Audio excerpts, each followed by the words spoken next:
नमस्कार दोस्तों, स्वागत है आपका आपके अपने यूट्यूब चैनल अमन प्रयास जीके जिसमें। तो जैसा कि फ्रेंड्स, आज है आपका 21 अक्टूबर को आपका एसएससी एमटीएस का एग्ज़ाम था, जो कि आपका फर्स्ट शिफ्ट का एग्ज़ाम समाप्त हो गया है। फर्स्ट शिफ्ट में जीके जीएस से आपके 25 प्रश्न पूछे गए थे। 25 में से अधिकतम रियल प्रश्न जो है वो मिल गए हैं, जो कि आपका 100% रियल प्रश्न है। तो आज के इस वीडियो में हम उनसे प्रश्नों को डिस्कस करने वाले हैं, साथ में उनसे जो इंपॉर्टेंट एक्स्ट्रा फैक्ट्स को भी हम लोग देखते चलेंगे। तो चलिए वीडियो को स्टार्ट कर लेते हैं बिना किसी देरी के। अगर इससे पहले अगर आप चैनल पर नए हैं, चैनल को सब्सक्राइब कर लीजिएगा। अगर आप लोग सब्सक्राइब किए हुए हैं तो चैनल पे चैनल नोटिफिकेशन जो बेल है उसको आप लोग ऑन कर लीजिएगा। वीडियो पसंद आए तो वीडियो को लाइक कर दीजिएगा, शेयर कर दीजिएगा और कमेंट कर दीजिएगा। बाकी इसका जो पीडीएफ है आपको टेलीग्राम चैनल पर मिल जाता है, जिसका लिंक डिस्क्रिप्शन में दिया गया है। इससे पहले जितने भी शिफ्ट में एग्जाम आपके कंडक्ट हुए हैं सभी दिनों का पीडीएफ आपको टेलीग्राम पर भेजा जा चुका है। ठीक है, तो शुरू करते हैं आज के पहले प्रश्न से। तो आज का हमारा जो पहला जो प्रश्न है कि काला घोड़ा कला महोत्सव जो है किस राज्य में आयोजित किया जाता है। तो इसका जो राइट आंसर होगा वो दोस्तों आपका हो जाएगा महाराष्ट्र। ठीक है, यानी कि black horse art festival is organised in which state. तो इसका राइट आंसर महाराष्ट्र होगा। महाराष्ट्र के मुंबई में जो है ये आपका आयोजित होने वाला एक कला महोत्सव है, और यह महोत्सव हर साल फरवरी के पहले शनिवार से शुरू होकर रविवार को खत्म होता है। इसके अलावा ये महोत्सव कितने दिनों तक चलता है, तो ये आपका महोत्सव आपका 9 दिनों तक चलता है। इसके अलावा इसका जो शुरुआत है 2 फरवरी 2019 को मुंबई में किया गया था इसका उद्घाटन, तो इसको भी याद रखिएगा। इसके अलावा कला घोड़ा महोत्सव के अलावा एक आपका महाराष्ट्र में पोला महोत्सव भी मनाया जाता है। पोला महोत्सव भी महाराष्ट्र में, पोला महोत्सव की बात करेंगे तो महाराष्ट्र के साथ साथ छत्तीसगढ़ के किसानों के द्वारा मनाया जाने वाला एक धन्यवाद उत्सव है, और जो बेल और बेलों के महत्व को स्वीकार करने के लिए मनाया जाता है, जो कृषि और खेती की गतिविधियों का एक महत्वपूर्ण हिस्सा है।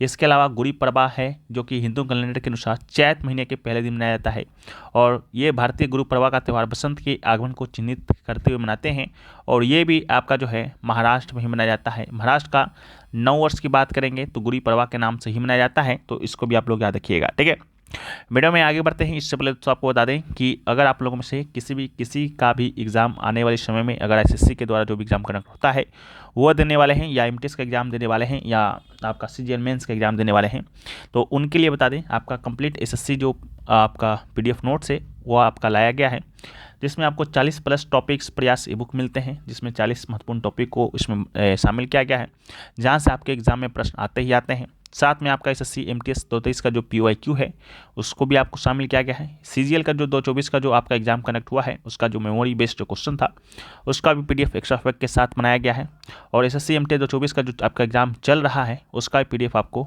मिलेगा। ठीक है, मात्र 59 रुपये में ये आपका दिवाली स्पेशल ऑफर चल रहा है। ऐसे तो प्रत्येक पीडीएफ का नाम आपका 49 रुपये है, लेकिन अगर आप बाय करते हैं कंप्लीट एसएससी एमटीएस 24 नोट्स तो ये आपको 59 रुपये में मिल जाएगा। ठीक है, इसको प्राप्त करने के लिए आपको 2 व्हाट्सअप नंबर दिया गया है। इन दोनों व्हाट्सअप नंबर में से किसी एक पर संपर्क कीजिएगा और इस पीडीएफ के बारे में बताइएगा, तो आपको पीडीएफ है जो कि मिल जाएगा। ठीक है याद, तो जो भी लोग बाय करना चाहते हैं लिंक डिस्क्रिप्शन में है, कमेंट सेक्शन में पिन किया हुआ रहेगा, तो आप लोग जाकर एक बार चेक आउट जरूर कर लीजिएगा। पीडीएफ आपका हिंदी और अंग्रेजी दोनों लैंग्वेज में उपलब्ध है। ठीक है, बढ़ते हैं हम लोग नेक्स्ट क्वेश्चन की ओर। उससे पहले दोस्तों आपको ये बता दें कि ये जो आपका पीडीएफ है आपका 49 रुपये वाला, ठीक है, पहले इसका 49 था प्राइस, इसमें आपका एसएससी एमटीएस 23 का पीडीएफ इसमें शामिल नहीं किया गया था। अगर अभी भी नहीं लेते हैं तो आपको 49 में ही मिलेगा। ठीक है, तो उसका था कि आपका पीडीएफ 49 वाले पीडीएफ से बहुत क्वेश्चन आए हैं। ये आज का ही क्वेश्चन इन्होंने बताया था, टुडे यहाँ पर लिखा हुआ भी है। अनाहत सिंह के बारे में आया था, कुचिपुड़ी एक्टर के बारे में आया था, 1955 का कांग्रेस सेशन का हेड आया था। ठीक है, तो आप लोग भी उसको लेकर पढ़ सकते हैं। बढ़ते हैं नेक्स्ट क्वेश्चन की ओर। तो नेक्स्ट क्वेश्चन है कि 1905 में भारतीय राष्ट्रीय कांग्रेस के अध्यक्ष कौन थे, यानी कि who was the chairman of the Indian National Congress in 95। ठीक है, तो इसका जो राइट आंसर होगा गोपाल कृष्ण गोखले, इसका राइट आंसर होगा। गोपाल कृष्ण गोखले जो हैं वो आपके महात्मा गांधी के गुरु हुआ करते थे। ठीक है, तो इसको याद रखिएगा। 1905 का जो कांग्रेस अधिवेशन है यह आपका बनारस में हुआ था। बनारस अधिवेशन में स्वदेशी अभियान को उठाने का निर्णय लिया गया था, उसके अध्यक्षता गोपाल कृष्ण गोखले के द्वारा किया गया था। ठीक है, इसके अलावा most important Indian National Congress का सेशन देखते हैं।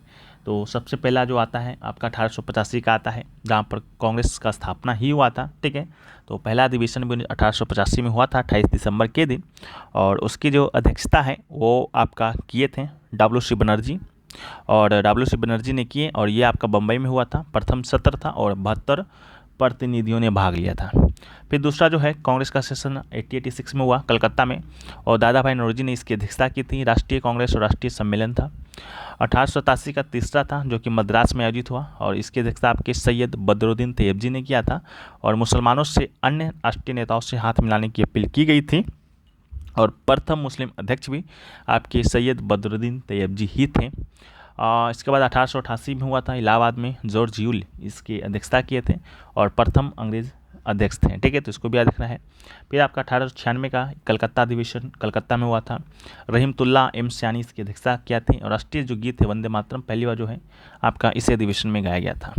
1905 का बनारस हो गया, गोपाल कृष्ण गोखले के द्वारा किया गया था। बंगाल विभाजन के विरुद्ध आक्रोश व्यक्त किया गया था।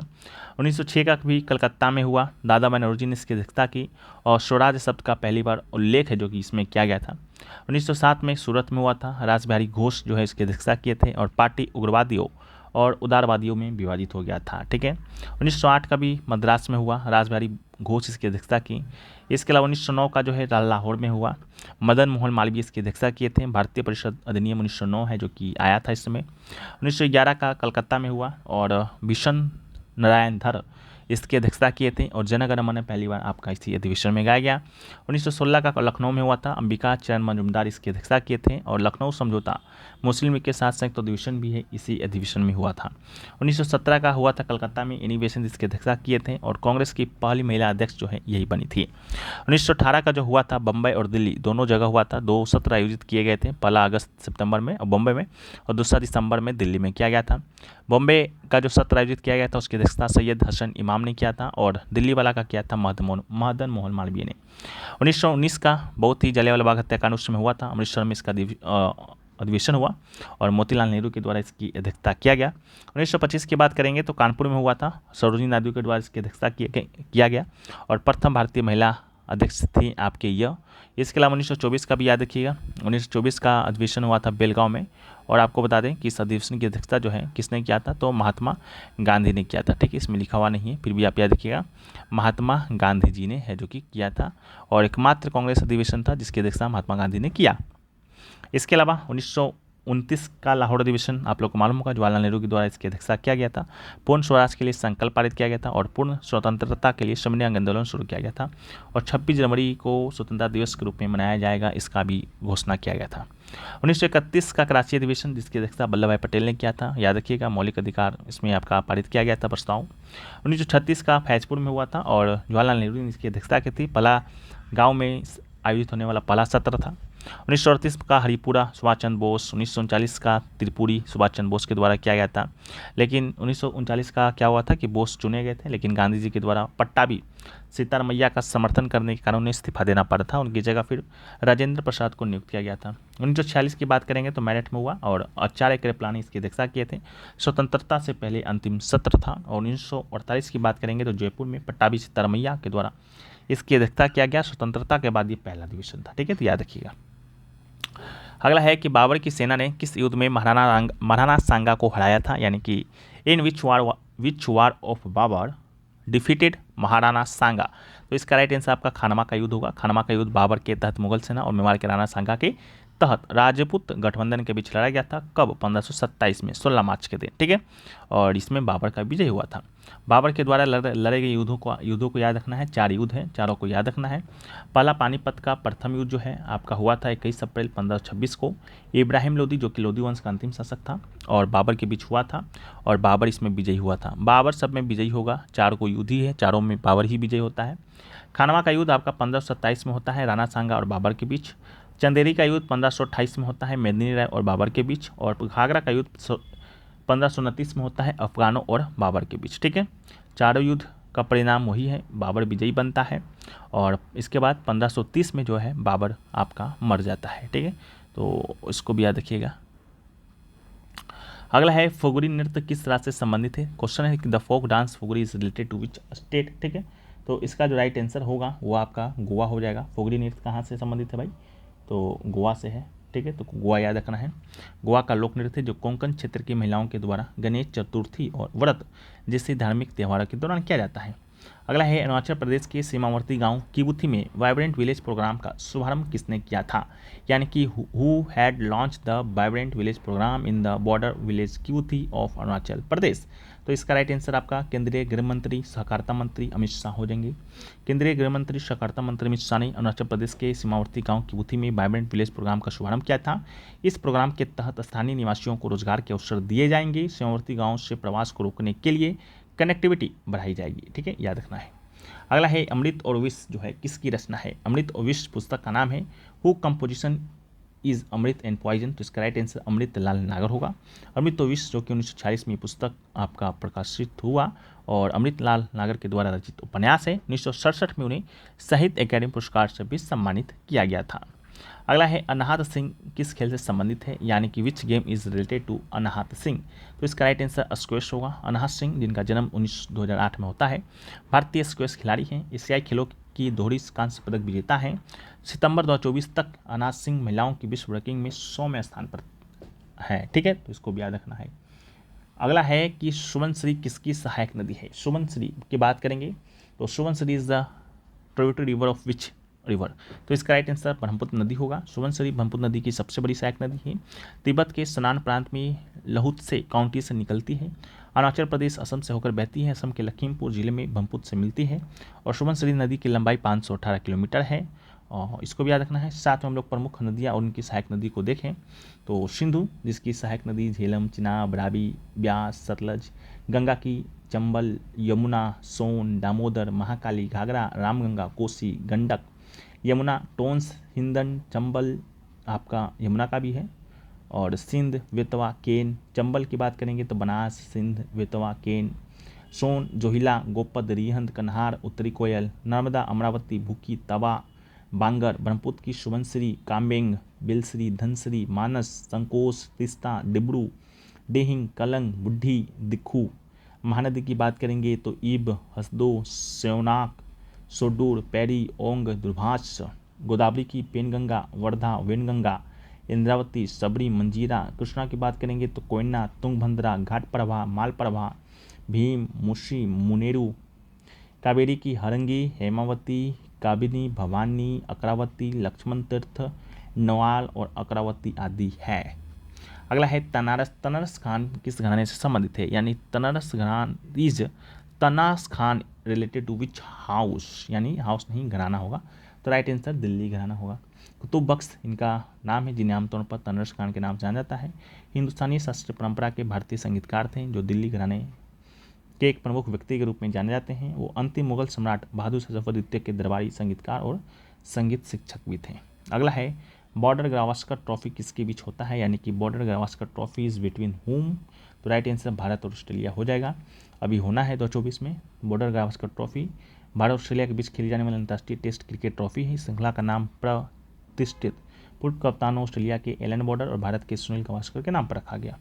अगला है जिनके पास डैश है उन्हें सीमांत कार्यकर्ता कहते हैं, यानी कि dose who have dash day से मार्जिनल वर्कर्स। तो एक जनगणना वर्ष में 183 दिनों से कम अगर कार्य है आपके पास तो आप भी मार्जिनल वर्कर्स की श्रेणी में आते हैं। श्रमिकों को मुख्य रूप से उनके कार्यों के आधार पर मुख्य और सीमांत श्रमिक के रूप में वर्गीकृत किया जाता है। जिन श्रमिकों ने वर्ष के अधिकांश भाग के लिए काम किया था उन्हें मुख्य श्रमिक कहा जाता है। और वर्ष के अधिकांश भाग का अर्थ यानी 6 महीने 183 दिन या उससे अधिक था। जिन लोगों ने वर्ष के अधिकांश भाग के लिए काम नहीं किया था अर्थात जिन्हें एक वर्ष में 6 महीने से कम या 183 दिनों से कम काम किया है उन्हें सीमांत श्रमिक कहा जाता है। 2001 में कुल लोगों के मुख्य श्रमिकों का प्रतिशत 3.2% था। सीमांत श्रमिकों का प्रतिशत कम विकासशील अर्थव्यवस्था और गरीबी को दर्शाता है। अधिकांश सीमांत श्रमिक ग्रामीण क्षेत्रों में भूमिहीन खेती हर मजदूर है। ठीक है, तो इसको भी याद रखिएगा। अगला है कि best choreographer award for Kuchipudi in 2022। ठीक है, तो इसका जो राइट आंसर होगा the best choreographer award of Kuchipudi in 2022 was awarded to Sandhya Raju. ठीक है, तो संध्या राजू इसका राइट आंसर होगा। अगला है डॉक्ट्रिन इन कॉन्स्टिट्यूशन केसेस, इससे रिलेटेड कुछ आया था। तो the doctrine of basic structure was established in the Kesavananda Bharati case 1973 में हुआ था। अगला है works of autotrophs in biosphere. ठीक है, तो autotrophs such plants, algae and some bacteria produce their own food through photosynthesis और chemosynthesis forming the base of the food chain and the supporting life in the biosphere. अगला है Buddhist term of dead body prevention, ठीक है। तो बौद्ध धर्म में मृत व्यक्तियों के संक्षिप्त शरीर को अक्सर स्तूप या अवशेष कहा जाता है, ठीक है। तो स्तूप होगा या अवशेष होगा, जो भी होगा उसको भी याद रखिएगा, ठीक है। अगला है कि डैश प्रारंभिक सुंगों की राजधानी, यानी कि dash was the capital of the initial सुंग, ठीक है। तो इसका राइट आंसर पाटलिपुत्र होगा। शुंग राजवंश मौर्य काल में स्थापित एक प्राचीन राजवंश था। मौर्य समाज के बाद ये इसकी स्थापना हुआ था। सुंग जो था पुष्यमित्र सुंग बृहदत्त की हत्या कर दिया था, जो कि मौर्य वंश का अंतिम शासक था। उसके बाद से ही इसकी स्थापना जो किसने किया था। बाकी क्या है भाई, तो 185 ईसा पूर्व में मौर्य समाज की गद्दी संभालने के बाद पुष्यमित्र सुंग के द्वारा राजवंश की स्थापना किया गया था। इसकी राजधानी पाटलिपुत्र थी, लेकिन बाद में भागभद्र जैसे सम्राटों ने पूर्वी मालवा में विष्णुनगर आधुनिक जो विदिशा है वहाँ पर है जो कि दरबार लगाया था, ठीक है। तो इसको भी आपको याद रखना है, ये भी आपसे एग्जाम में प्रश्न पूछा गया था भाई, ठीक है। और भी प्रश्न पूछे गए थे, हम कुछ हिंट आपको दे देते हैं, बाकी आप लोग क्या कीजिएगा कमेंट सेक्शन में बता दीजिएगा, ठीक है। एक आपका विटामिन से संबंधित कोई प्रश्न आपका आया था, विटामिन से आया था, में भी आपका विटामिन के से आया था, तो इस प्रश्न को भी आप लोग हमें बताइएगा। इसके अलावा एक आया था कि इलेक्ट्रॉन पर कैसा चार्ज होता है, तो इलेक्ट्रॉन पर आपका नेगेटिव चार्ज होता है। इससे रिलेटेड क्या प्रश्न आया था आप लोग हमें बताइएगा, ठीक है। बाकी एक संविधान का मूल सिद्धांत के लचीले होने का आयोग कौन सा था, इस प्रकार का भी प्रश्न जो कि आपके एग्जाम में प्रश्न देखने को मिला था, ठीक है। तो आप लोग हमें बताइएगा और क्या इससे प्रश्न जो कि आया। इसके अलावा बात करेंगे तो एक आपका पॉवर्टी इंडेक्स से कोई क्वेश्चन आपका आया था, लिस्ट पॉवर्टी किस यूटी में है, ठीक है। लिस्ट पॉवर्टी आया था किस यूटी में है, तो ये भी हमें आप बताइएगा क्या इससे रिलेटेड प्रश्न आपके एग्जाम में आया। एक आपका आया था म्यूजियम ऑफ सी से, ठीक है। म्यूजियम ऑफ द सी किसे कहते हैं, तो म्यूजियम ऑफ द सी कहते हैं एस्चुरी, ठीक है। एस्चुरी होगा, तो ये था, बताइएगा फुल या लैंग्वेज क्या था क्वेश्चन का, तो हमें अच्छा होगा। एक आपका आया था कागजी मुद्रा से संबंधित कि कागजी मुद्रा क्या होता है क्या नहीं होता है, तो ये भी आया था। एक आपका आया था स्वपोषी से आया था कि स्वपोषी जो है कैसा व्यवहार करता है, ठीक है। तो इससे भी रिलेटेड आपके एग्जाम में प्रश्न आया था। बाकी हमने सारे प्रश्न आपके साथ डिस्कस जो कि कर दिया है, यही सभी प्रश्न आपके आए थे और आप लोग को इन सारे प्रश्नों का जो लैंग्वेज है कमेंट सेक्शन में बताना है, ठीक है। तो मिलते हैं नेक्स्ट वीडियो में। पीडीएफ इसका टेलीग्राम चैनल पे मिल जाएगा, लिंक डिस्क्रिप्शन में, तो आप लोग जाकर उसको ज्वाइन कर लीजिएगा। जय हिंद फ्रेंड्स।